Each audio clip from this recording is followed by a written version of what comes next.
yun ay naila ang tanay, pinaagya ng sinulog sa tanay. Amo yun ang ayaw suporta para amo yung mapalambo ang tourism program amo dito sa syudad sa Tanay. Kanya, ang napita, gagahin yung dako ang syudad sa Tanay yun. Amo then aside from punta sinulog, kanang ato ang budbud sa Tanay. Amo yun ang i-push pag-ayo sa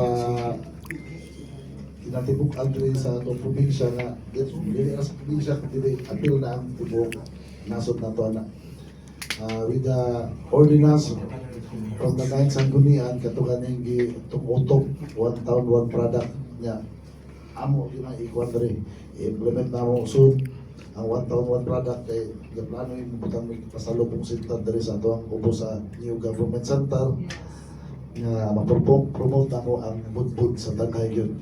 Nakita na ninyo sa gawas nga naibudbud yan na murang kuhan design kay na-assign na ma'am ay obang mga tourism destination na to diri sa Tanay na binang kaning budbud nga hangtod karon kay maabot kami nga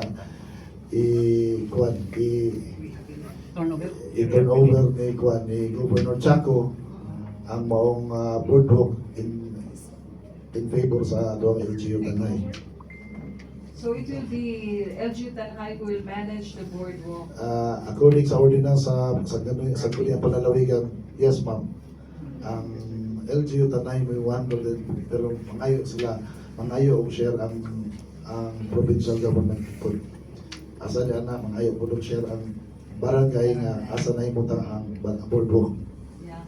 So as a follow-up, Mayor, what is our come-on for balikbayans, Tanhayanons who have been working or residing abroad, that they would really come to Tanhay to celebrate with us the fiesta? As of now, wala tayo gikuan nga murag balikbayan activity, pero natoy usang gi kuan na mo kaning grand ballroom. We know for the fact na ang Tanhayanon nga kanabang mga hilig Diyos lang sayaw-sayaw.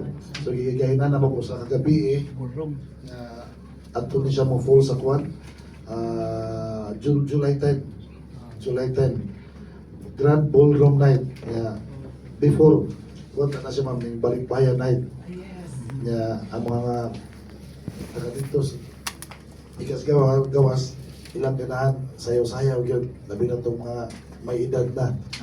So, muna among butang dali nga i-chair ni Sir Dado Villarosa and of course, co-chaired by our City Information Officer, Ma'am Vanessa Regalado. Yes, Mayor. Yes, ma'am. So finally,